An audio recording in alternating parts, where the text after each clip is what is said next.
I think one of the biggest turns in my career was when I was teaching second grade and I had the opportunity to take reading recovery training. It was a program for intervention for one-on-one with struggling readers in first grade. And at that point, I just realized there were so many things that I didn't know about how kids learn to read, the beginning part of it. So I learned a lot then, and it was a situation that allowed me to recognize how important, just that things, you don't know everything.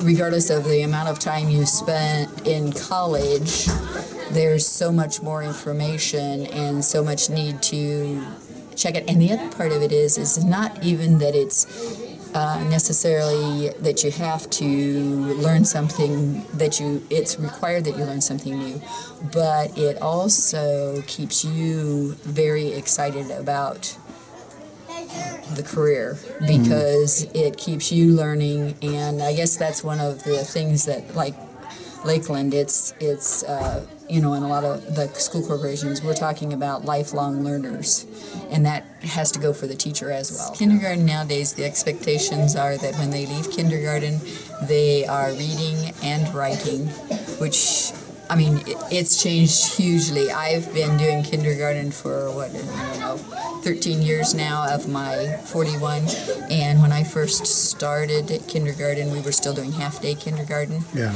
And the kids were expected to know about 10 words that they could read and write, and if they were just learning to read, they were in great shape. And we now expect the kids to read and write 55 words, and they are actually supposed to be reading at a level that would have been a first grade level 5-6 years ago. If it isn't about the academics, it's about the behavior, because at this level they're learning everything.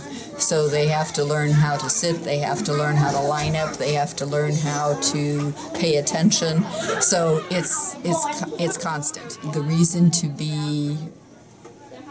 come to school every day is to be with the kids. When one day doesn't go well, there's always the next day, and that day is going to be a totally different day. And so you've got that opportunity for things to be different, and it's never the same. It's a career that changes constantly, just because of these little people.